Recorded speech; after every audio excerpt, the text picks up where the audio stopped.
What's up? Happy Friday night. I'm pumped because I just feel good right now. Not physically, my stomach actually hurts really, really bad, and I've been fighting a cold, and that has not been fun. But mentally and emotionally, I just feel good because I've done some things recently and taken certain actions that I've felt have built momentum, and that's empowering. That makes me feel good, energized, and ready to rock and roll and keep doing the next thing. So the thing I want to share with you tonight, I know I've talked about this book before multiple times, The Traveler's Gift. I keep messing up the name of it, but it's The Traveler's Gift by Andy Andrews. And just to refresh your memory, it's a book, it's a narrative, a fictional book about an individual who gets in a car accident. He's going through a lot of struggles in his life, gets in a car accident, and he goes into this world where he meets 7 different individuals from history who teach him a new lesson and give him a note that he's supposed to read and learn from.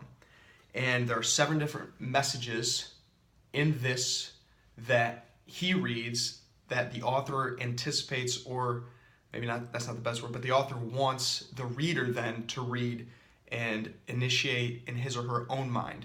And I've developed the practice that over the past 2 weeks, I was reading the first letter to the individual. I read the first letter before I went to bed and when I woke up every morning, and read it with intensity and passion and total belief that there was something that I was going to live out.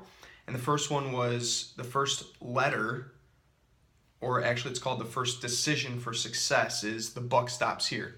I know I've mentioned that one before. I think I mentioned it in one of my very earliest videos that I did in this 100-day challenge. I'm going to start this week. I just started today reading the second decision for success. And the second decision for success is I will seek wisdom. And all I want to do with this video is read it to you. I would highly encourage you to go out and get your own copy because it's an awesome book. It's an awesome read, and the letters are fantastic. And the decisions are decisions that we all have to make in our life in order to be in the best possible position to propel ourselves forward along the way. So bear with me. I am fighting a cold, so hopefully this comes out well. Nonetheless, it's good content, and I hope I get it across to you in the most empowering way possible. It's not me, it's the words. Let's rock and roll. The second decision for success. I will seek wisdom. Knowing that wisdom waits to be gathered, I will actively search her out. My past can never be changed, but I can change the future by changing my actions today. I will change my actions today. I will train my eyes and ears to read and listen to books and recordings that bring about positive changes in my personal relationships and a greater understanding of my fellow man.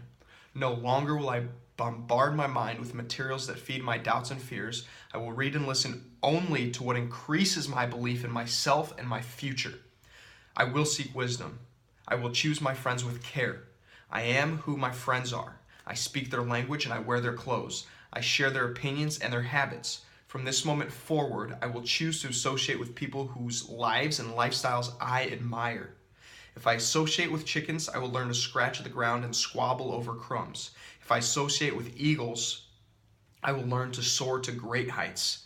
I am an eagle. It is my destiny to fly. I will seek wisdom. I will listen to the counsel of wise men. The words of a wise man are like raindrops on dry ground.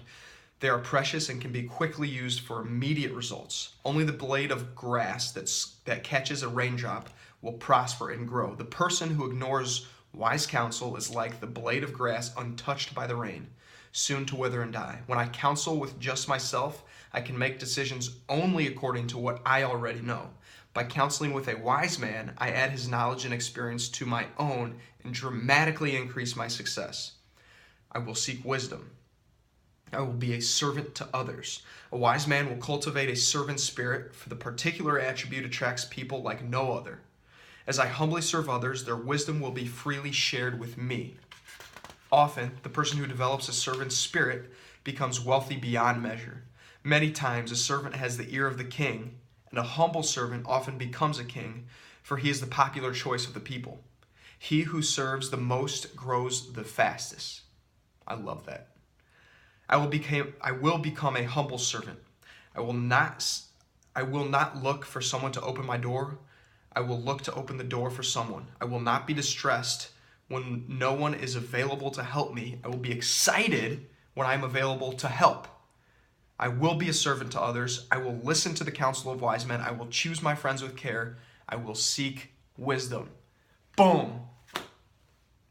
The Traveler's Gift. I'm pumped about it. I think it's an awesome message, and I've said it before, but one of the best things we can do for ourselves on a regular basis to build up our self-confidence, to build up our beliefs, and build up our positivity and our ability to see what's good and the optimism to find those opportunities in our lives is to feed ourselves with positivity and good, constructive thoughts so that we can direct our habits and our behaviors more effectively by having those positive and optimistic thoughts constantly going through our minds, because ultimately that's what we become. We become our thoughts because our thoughts become our words and our words become our actions. And our actions and behaviors ultimately become our destiny.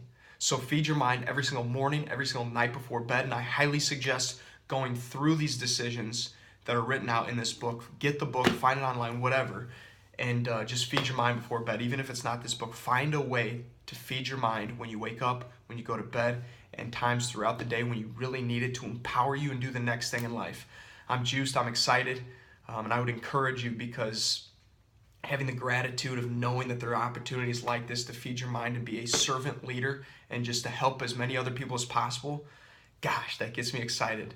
Even when I'm physically not feeling the best and I'm, fighting this cold and it's kind of beat me up a little bit the past couple days, I'm just energized to know that there are opportunities out there to help other people, and ultimately, by doing that, reach my goals too. So I'm excited for you. Make the decision tonight to focus on something you're going to do tomorrow to move yourself forward and closer to those goals that you have. Whatever it is, sending a message to someone, sending a note, making a phone call, posting some kind of content that's going to be helpful to somebody, practicing whatever craft that you're good at. And maybe it's just reading a book, maybe it's learning something, maybe it's sharing some wisdom with another individual, maybe it's going out and grabbing coffee with somebody. But make the decision tonight. Go to bed with that decision in your mind, in your heart, and know that tomorrow you will take action on it, and you will build yourself up, and you will make yourself create progress and momentum in your life that will allow you to move closer tomorrow and this weekend to the goals that you have for yourself. I'm excited. If you can't tell, it's because, I've gone a little bit over. I'm going to stop now. I'm pumped for you. Make it happen tomorrow. Make it happen tonight. Whatever it takes, go after it. Take action. Have fun. Be awesome.